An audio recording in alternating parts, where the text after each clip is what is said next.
ശുദ്ധ അസംബന്ധം പറയുന്നതാണ്. ഇമാതിരി അസംബന്ധം പറയുന്ന കുറേണ്ണുണ്ട്. പാർട്ടി മെമ്പർഷിപ്പിൽ നിന്നും പോയി പിന്നെ പണം ഉണ്ടാക്കാൻ വേണ്ടി പുസ്തകം എഴുതുമ്പോൾ ആ പുസ്തകത്തിന് പ്രചാരവേല കിട്ടാൻ വേണ്ടി ഓരോ വാർത്ത ഉണ്ടായിക്കൊണ്ടിരിക്കുകയാണ്. അങ്ങനെ ഒരു സംഭവം ഉണ്ടായിട്ടില്ല. തികച്ചും തെറ്റായ പ്രചാരവേല.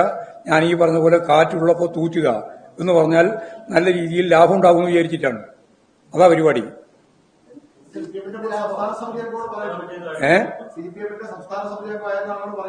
അതെ, അതിനെ പറഞ്ഞത്. അദ്ദേഹത്തിന് ഇപ്പോൾ പാർട്ടി മെമ്പർഷിപ്പ് തന്നെ ഇല്ല. അപ്പൊ സ്വാഭാവികമായിട്ട് മനസ്സിലാക്കാലോ എന്താണ് ചെയ്യുന്നത്. അദ്ദേഹത്തെ ചോദിക്കണം,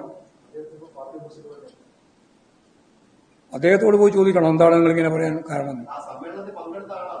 അപ്പൊ ഞങ്ങളെല്ലാം പങ്കെടുത്ത് തന്നെയല്ലേ, അയാൾ മാത്രമാണ് പങ്കെടുത്തത്. സമ്മേളനത്തിൽ പങ്കെടുക്കാത്തവരാണോ നമ്മളല്ലേ? ഞങ്ങളെല്ലാം പങ്കെടുത്തത് നമ്മളെ തന്നെയാണ്. ആ സംബന്ധം എഴുന്നള്ളിക്കുക അത് VS-നെ മുമ്പ് നിഷേധിച്ചിട്ടുണ്ട്. അപ്പോൾ അതിനകത്ത് തോന്നിയ ദിവസം പറയുന്നത് മാത്രമേ പറയാൻ പറ്റുള്ളൂ.